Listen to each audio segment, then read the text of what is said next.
Hi guys, happy Tuesday, February 2nd. We're going to jump into our second day of text structures today with one that should be very, very familiar to you. So let's just go ahead and get started. Just a review from yesterday. What are text structures?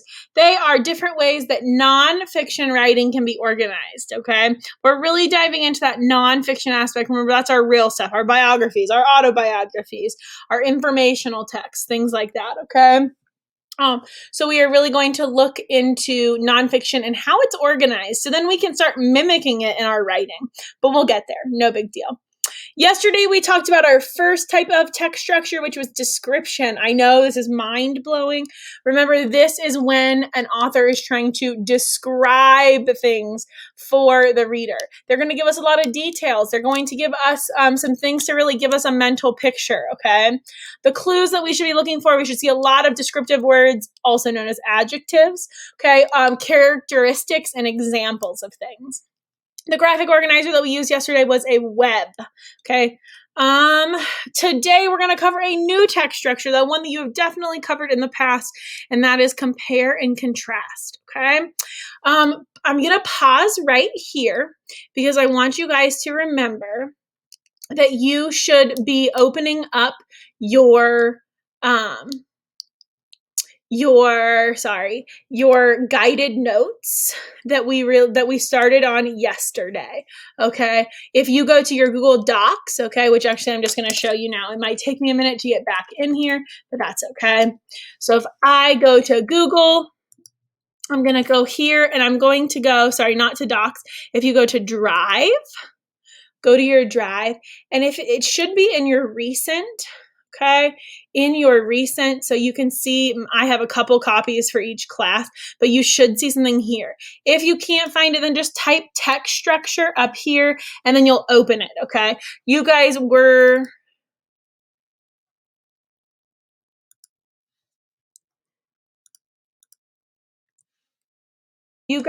did something like this yesterday, okay? So you did something like this yesterday where you wrote in your answers for description. Now we're going to go to this compare and contrast, and I want you to fill those in. Remember, you won't have anything for example, okay? But you will, okay, fill in these boxes. You can do that by clicking and typing. If that doesn't work, then just add another text box over that, okay? And that is it. Now let me pause and get back to my presentation. All right, so back to our presentation. This text structure is when an author is going to discuss the similarities and differences between people, things, concepts, or ideas, okay? The big clue words are the likenesses and differences. We're looking for those similarities and those differences, okay? Some other keywords that we're also going to be looking for are also, both, in contrast, etc. The graphic organizer that we are going to use is a Venn diagram. We have used these before in our class, and I know that you've probably used them before 100 times in other classes, okay? If you want to pause right here so that you can fill in the your guided notes, that would be awesome. So now what we're going to do is we're just going to practice filling in this Venn diagram, okay? You are going to have to bear with me because I am going to use my marker to do this because it is the easiest way, okay? I know that's super annoying, but just bear with me. So here we're going to read a text about Chihuahuas and Collies. We're going to be looking for the similarities and differences. So on one side, I'm going to have Chihuahuas. Man, that's such a long word for me to have to write with my mouse, right? Over here, we're going to have Collies.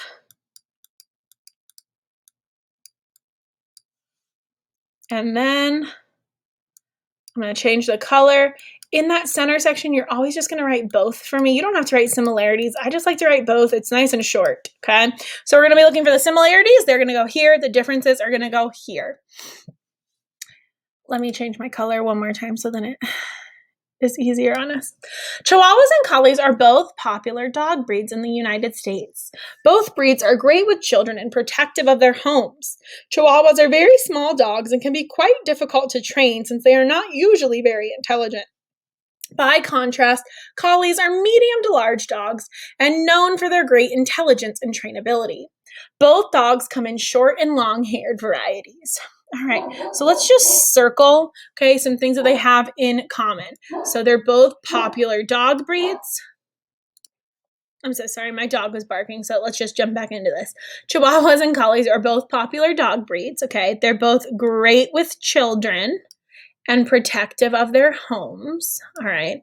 Then we get into our differences. Chihuahuas are small dogs, okay, by contrast. Oh, but both dogs come in long and short hair varieties.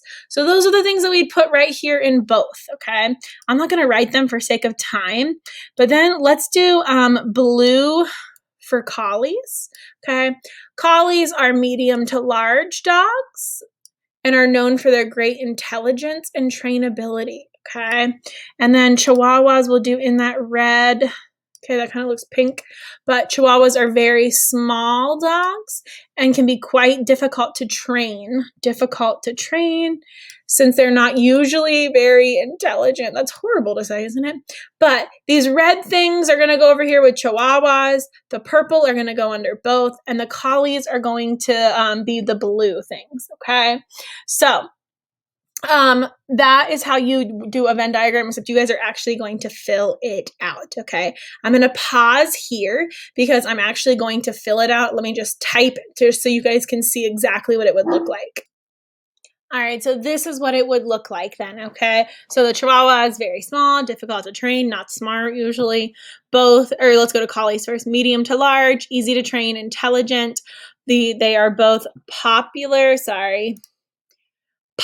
dog breeds. They're great with kids. They're protective of their homes, and they could be long or short hair variety. Okay. Oh my goodness, my computer has a mind of its own. I'm so sorry. So this is what it should look like. Notice that I have all three sections labeled, but I'm really looking at those similarities right here and those differences. All right, so now we're going to play what text structure is this text, okay? We are only going to use description or compare and contrast here, all right? So I'm going to read this to you, and I want you to think, is it description or compare and contrast? One of the world's favorite activities is playing games. Games come in many shapes and sizes and include card games, board games, and video games. All games have rules and a clear way to win the game. Card games and board games are similar because they require special pieces and a flat surface to play. Video games, on the other hand, require a video game system, controllers, and a game. Most card and board games take less than 2 hours to complete, whereas a video game could have several levels and take days or weeks to finish. Most games can be played more than one player at a time, but most video games don't require more than one player. Whatever the game is, it's sure to be fun. So remember, description, we're really looking for details and characteristics, okay, of one thing. Compare and contrast are going to be talking about the similarities and differences between something, okay? So let's think, which one is this text? What better fits it? It's definitely compare and contrast. We're talking about card and board games and video games and how they're different, and it also gives us a couple similarities.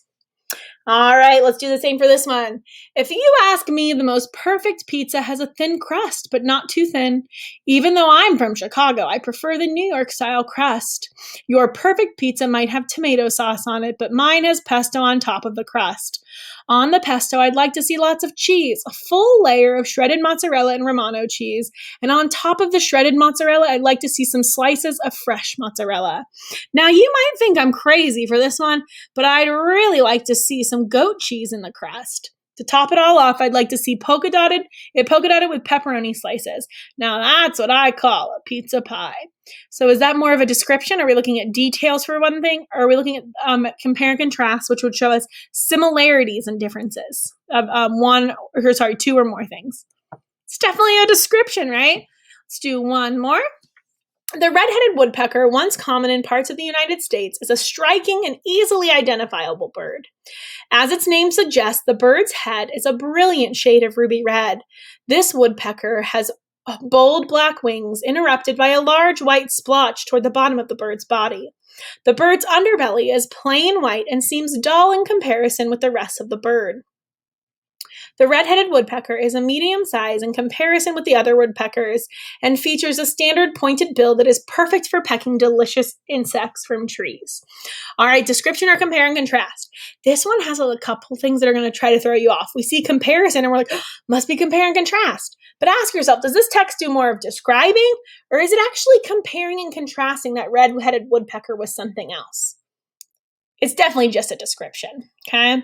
Now, don't forget to complete your Show It in Buzz now. I'm going to go through and do a couple of those problems with you and give you some guidance.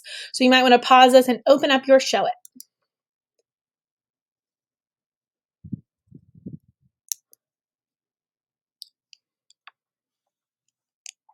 All right, I'm just going to go into first period ELA, okay? Second and sixth period, you know what to do. I'm going to scroll down to week 5. We are in that Tuesday folder, which will be available to you. There will be a couple more things in here. All right, I'm going to open up that compare and contrast Show It. All right, which visual graphic organizer can be used for compare and contrast writing? Think about it. Which one did we use? We used that web yesterday for description.